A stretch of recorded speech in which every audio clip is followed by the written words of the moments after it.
Today, I wanted to talk about procurement for small businesses and why that's important.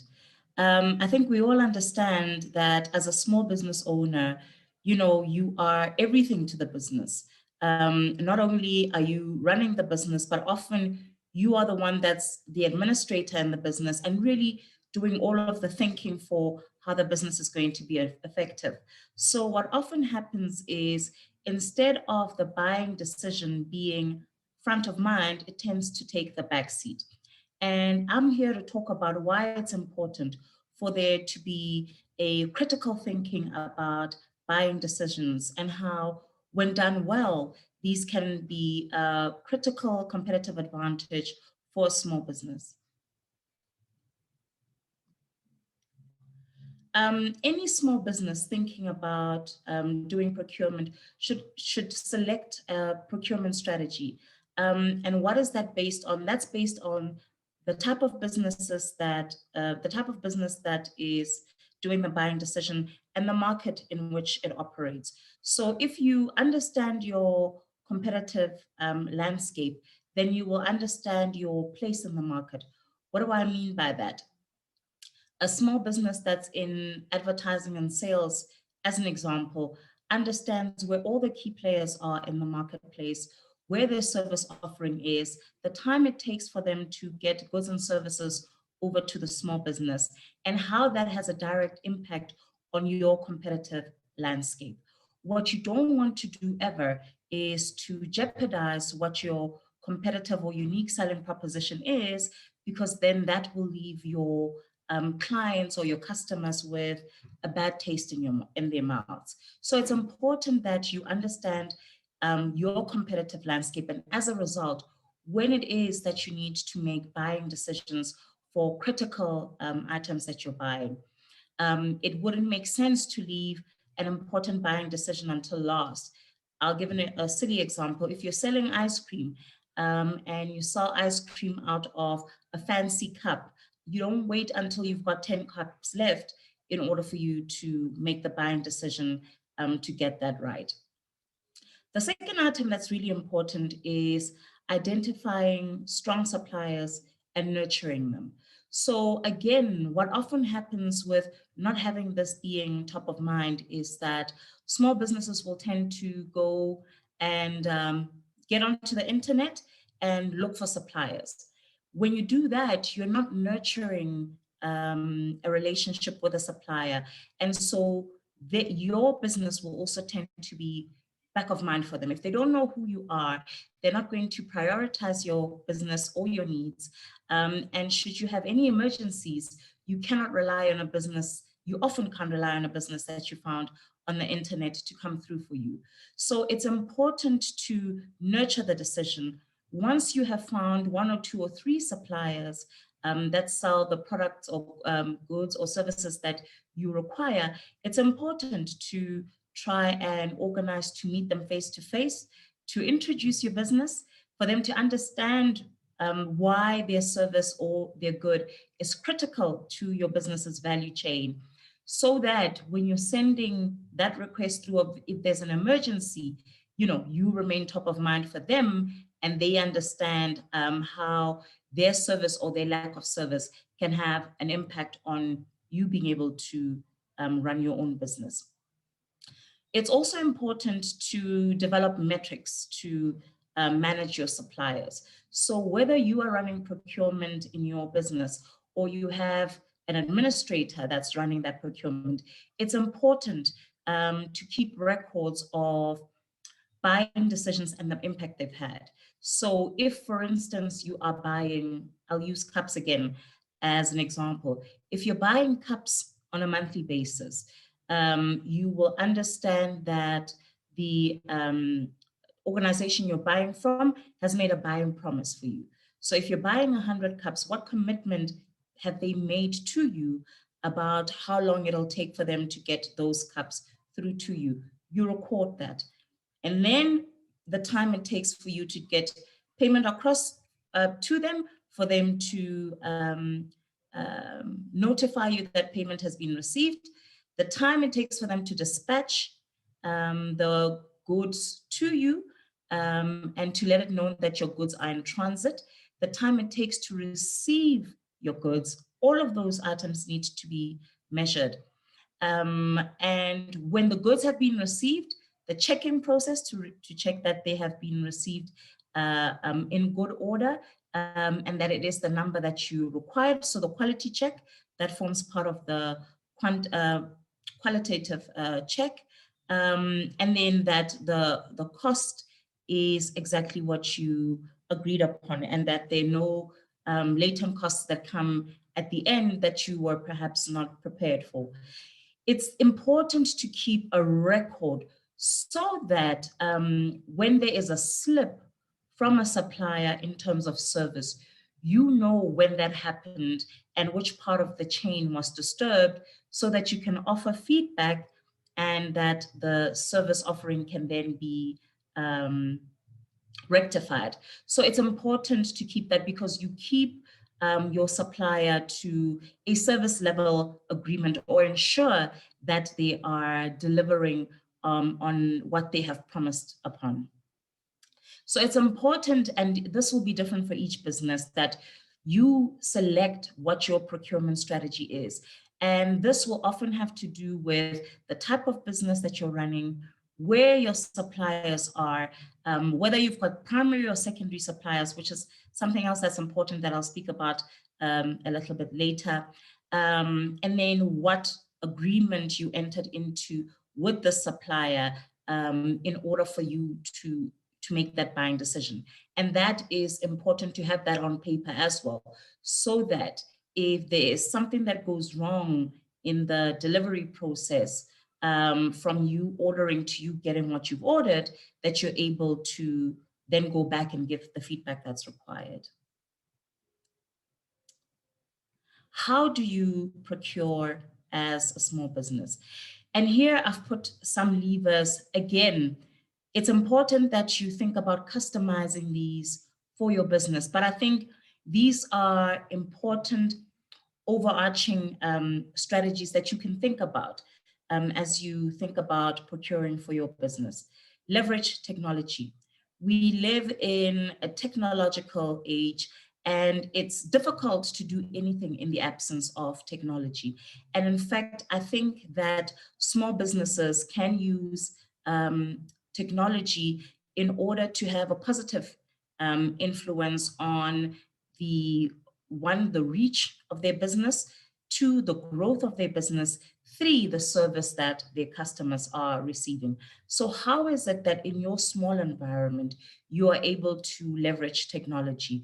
Whether that is by using an app to be able to put your business out there for clients to be able to identify you, or by consolidating feedback from your customers to make better buying decisions. So is there a product, if you're selling a range of products, is there a product that is being bought more than others? And how does that impact your buying decision going forward? In a large corporate, that would be, that leverage of technology would be strong algorithms that tell the big company what, buyers are buying at what time of day, and what are they not buying and what are they saying. But that doesn't mean that you can't do that for yourself in your small business if you adequately leverage technology. Secondly, how do you cultivate strategic partnerships? This is something that I spoke about in the previous slide as well. And this talks about purchasing from fewer suppliers and how that can benefit your business, because you are not, as I'd say, spraying and praying. You're not reaching out to 10 or 20 people and hoping to get feedback from them. So as your business grows, and as you from the first time you place an order to the 10th time you place your order, you'll be smarter about that buying decision. So how is it that you use that strategically to inform those purchasing decisions that you make? And then also, what's important in here, and we'll speak about risk later, is in selecting those strategic partnerships, it's important that you ensure that your business never runs the risk in you selecting a supplier of running out of a good and service. And if that risk exists, how do you mitigate for that risk in your choice of suppliers? The third lever I'd like to speak about is improving internal procurement. How is it that as a small business, you don't have a big buying team, or you don't have a big buying organization, but to utilize the resources that you have, whether that resource be yourself or technology or a single administrator, to ensure that you're making the best buying decision that you can make. So these are internal structural changes, and it can be something as simple as consolidating buying, so that for your organization, given that you've got small resources, everyone in the organization understands that buying happens on a Friday.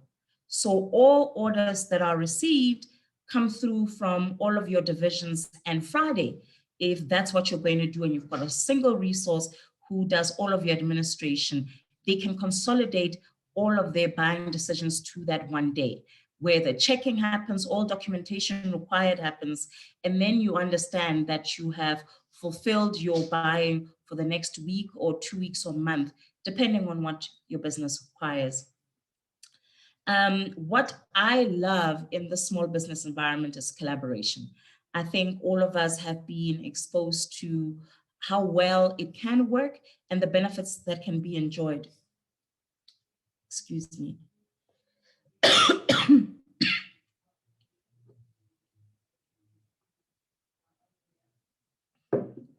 Excuse me for that. The benefits that can be enjoyed when collaboration is done well. And what do I mean by collaboration? I mean getting together businesses, other business owners that run businesses that are similar to yours, and partnering with them to achieve greater savings or greater buying power, or better payment terms, or better, quicker delivery terms. And so, the challenge with small businesses is we often run in silos. We are, this is my trouble, it's my business, and I'm in this on my own. But part of belonging to communities, whether they be business communities or other communities where we have peers, is to find those partners that are doing work similar to yours, and to find opportunities actively and deliberately to build those communities where you can collaborate and leverage the power of buying together. And the last lever to consider is outsourcing.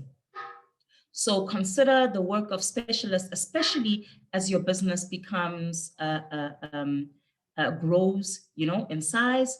How is it that you can use specialists that can help you to find what you want? So if you have collaborated and are a group made up of 10 small businesses, how is it that you can start to use outsourcing for those 10 businesses to make the most effective and efficient buying decisions for all 10 of your businesses? If all 10 of you start using a procurement specialist, then that decision can rest on them, where you give them your pricing, you give them your timing requirements, and they can ensure that they consolidate to get you the best possible output in the time and the cost that's required. The next thing I want to speak about is leveraging innovation. We live in an ever-changing environment, and technology has made the change even quicker in the environment that we live in. We are living in a COVID age. It's a pity that I can't speak about COVID in past tense, because it's very much a part of our existence as we speak. But 2020 was a crazy year, because it was the start of this crazy phenomenon that none of us knew how to react to. But it's been a year now that the world has been living in or with this pandemic. And so as organizations, we need to find ways to pivot, to make our organizations continue to exist. And how do we do that? And we can do that by leveraging innovation. And really here, economies around the world are starting to show slow recovery. And so organizations are going back to the basics. And, some of the basics where previously they were in marketing, for instance, or research and development, in this kind of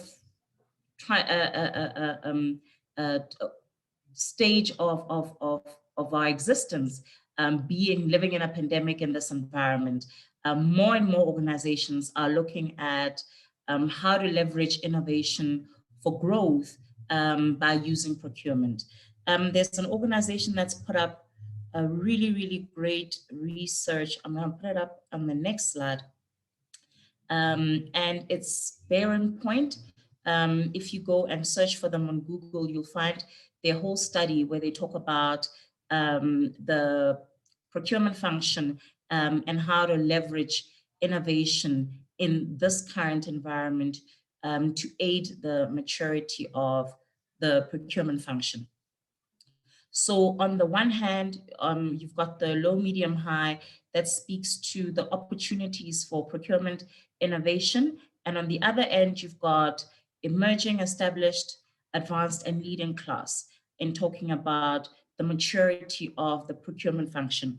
So what that really means is that how do you, as your business continues to grow and mature, how do you ensure that your maturity, your procurement function follows the maturity of your business? And so, as you grow, your business becomes more leading class.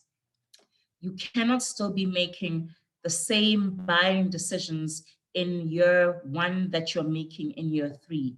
You need to be looking for better opportunities. So it may be that when you're starting out and your business is small, it is the purchasing clerk who sometimes will be yourself, and you don't have access to technology to be able to assist you. But as your company becomes more established, you are going out into the marketplace and looking for tactical solutions to help you make better buying decisions. There's open source technology that's available in the marketplace if your organization cannot go out and build a strong ERP solution, as an example. So how is it that you can use those open source solutions, customize them, and ensure that they help you to understand your market and your suppliers better? As your business grows even further, then it's about internal collaboration, what I spoke about earlier. Who are those individuals that are running businesses similar to yours, that you have built trust with over time, that you can collaborate with in order to make more impactful, strategically thought out buying decisions? And then as your business, goes from advanced to leading class, this is where your business is in a mature phase. How do you then ensure that you are making buying decisions based on the feedback that you're getting from clients? So if you're asking clients to give you feedback on an app about a buying decision, what are you doing to ensure that the next time they get a good or a service from you, that they don't experience any service failures that they had experienced prior to that? How do you consolidate the data, the M&E, monitoring and evaluation, and the data sets that come from there to make better buying decisions that can, in the end, ensure that the business is growing and that there's better returns to the business because you are improving the service offering to your clients. Thank you very much. I look forward to your questions.